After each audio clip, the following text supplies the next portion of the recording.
નકલી કંપની સાથે કૌભાંડ બાદ રજિસ્ટ્રાર પિયુષ પટેલ ફરી કાર્યરત. આપ CYSS યુથ વિંગનો ઉગ્ર વિરોધ. ગુજરાત યુનિવર્સિટીમાં વધુ એક વિવાદ ઊભો થયો છે, જ્યાં અગાઉ નકલી કંપની સાથે સંદિગ્ધ MOU કરવા બદલ સસ્પેન્ડ કરાયેલા રજિસ્ટ્રાર પિયુષ પટેલની યુનિવર્સિટી દ્વારા પુનઃ કાર્યરત કરવામાં આવ્યા છે, જેમાં માત્ર 1 લાખ રૂપિયાની મૂડી ધરાવતી કંપની સાથે થયેલા કરારમાં અનેક શુભાંકો ઊભા થયા હતા અને CYSSના વિરોધ બાદ તેમને હટાવવામાં આવ્યા હતા. હવે આ વિવાદ ઠંડો પડ્યા બાદ ફરીથી પિયુષ પટેલ રજિસ્ટ્રાર તરીકે નિર્માતા વિદ્યાર્થીઓમાં રોષની લાગણી જોવા મળી રહી છે. આ બાબતમાં આપ CYSS તેમજ યુથ વિંગના હોદ્દેદારોએ ટકોર કરતા જણાવ્યું કે વિદ્યાર્થી હિતોનું રહસ્યમય રીતે ઉલ્લંઘન થઈ રહ્યું છે. આપ યુથ વિંગના પ્રદેશ પ્રમુખ બિરિજરાજસિંહ સોલંકી અને CYSSના અમદાવાદ પ્રમુખ યાત્રિક પટેલે જિલ્લા મથકે ઉગ્ર વિરોધ વ્યક્ત કરતા જણાવ્યું કે જેમાં જુસ્સાદાર વિદ્યાર્થી નેતૃત્વ ધાર્મિક મેથુકિયા સહિતના વિરોધ પ્રદર્શનમાં સામેલ થયા હતા અને તાત્કાલિક પિયુષ પટેલને હટાવવા માંગ કરી છે. વિદ્યાર્થીઓ દ્વારા રજૂ કરાયેલા વિરુદ્ધ શુભાંકો ઊભા કરે છે કે શું શૈક્ષણિક સંસ્થાઓમાં પ્રશાસન હવે પારદર્શિતા જાળવી શકશે કે નહીં. CYSS અને આપ દ્વારા શાંતિપૂર્ણ પદ્ધતિથી દેખાવ કરી સ્થાનિક ચીમુક મુખ્યમંત્રીએ આ મામલે કાર્યવાહી કરે અને વિદ્યાર્થી હિત ચૂકવાય તેવી ઉમદા માંગ સાથે જણાવ્યું છે કે આ મુદ્દે જો પગલાં નહીં લેવાય તો રાજ્યભરમાં ઉગ્ર આંદોલન યોજાશે. જય હિન્દ, જય ભારત, જય જય ગરવી ગુજરાત, ઇન્કલાબ જિંદાબાદ, યુવા શક્તિ જિંદાબાદ. હું છું બ્રિજરાજ સોલંકી, આમ આદમી પાર્ટી ગુજરાત પ્રદેશ યુવા પ્રમુખ.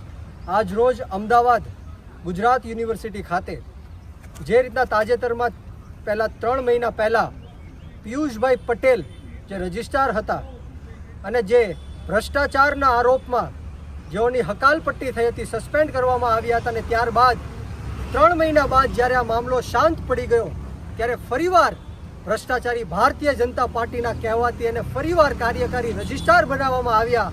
ત્યારે આમ આદમી પાર્ટીની main wing, youth wing, CYSS, મહિલા વિંગ, તમામ હોદ્દેદારો અને કાર્યકર્તાઓ અમદાવાદ શહેર સંગઠનના ગુજરાત યુનિવર્સિટી ખાતે વિરોધ પ્રદર્શન નોંધાવ્યો અને VC સાહેબને કીધું કે આવનારા દિવસોમાં ફરી પિયુષ પટેલને હાકલપટ્ટી કરવામાં નહીં આવે, સસ્પેન્ડ કરવામાં નહીં આવે, નહીતર આમ આદમી પાર્ટી ગુજરાત પ્રદેશ દરેક જિલ્લાઓમાં, તાલુકાઓમાં યુથ વિંગ અને CYSS આંદોલન કરશે અને જરૂર પડે તો VCની ચેમ્બરને તાળાબંધી પણ કરશે એવી માંગ અને અપીલ સાથે આજે આમ આદમી પાર્ટી ગુજરાત પ્રદેશની સમગ્ર ટીમ અને ખાસ કરીને અમદાવાદ શહેર સંગઠન, મહિલા સંગઠન, CYSS, યુથ વિંગ અને SC/ST વિંગ તમામ લોકોએ આંદોલન કર્યું છે.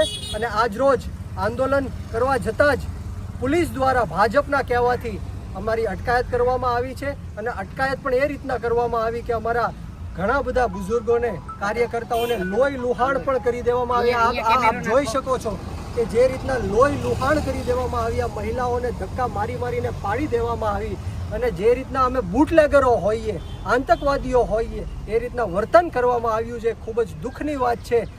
આંદોલન કરવું અને પ્રોટેસ્ટ કરવો એ બંધારણના હક, અધિકાર અને ન્યાયની વાત છે.